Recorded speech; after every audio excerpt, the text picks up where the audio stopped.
Charli xcx delivered a heartfelt salute to the Velvet Underground and Nico. Jack Antonoff cheekily told a roomful of music industry insiders that some of you care more about pop crave than Pitchfork.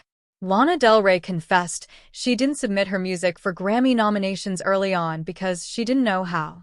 Olivia Rodrigo outed producer Dan Nigro as the man who finally taught me how to parallel park.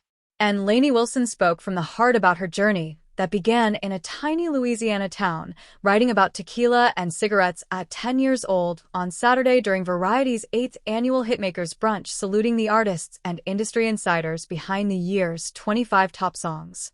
The event, emceed by Jem Aswad, Variety's executive editor of music, at Nia West in Hollywood, was presented by Afila, a new brand developed by Sony Honda Mobility, introduced by Bodies Bodies Bodies star Rachel Sennott.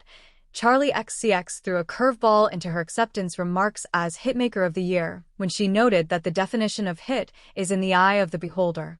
She cited the 1967 debut album by the legendary Velvet Underground, the one with the Andy Warhol banana peel cover, as an example of a work that remains profoundly influential but sold all of 30,000 copies in its initial release.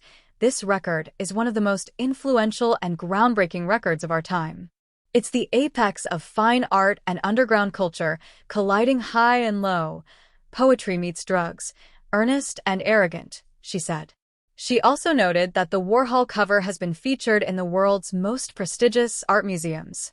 With a big dose of humility, she closed by observing that while one of her album covers has yet to make it to the Guggenheim or the Whitney or the Tate, some of my merch is able to be purchased at Urban Outfitters. I guess that means I'm halfway there.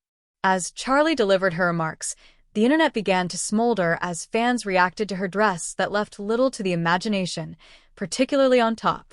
The brunch event was packed with several hundred music industry insiders, songwriters, producers, label executives, as well as talent managers, publicists, and lawyers.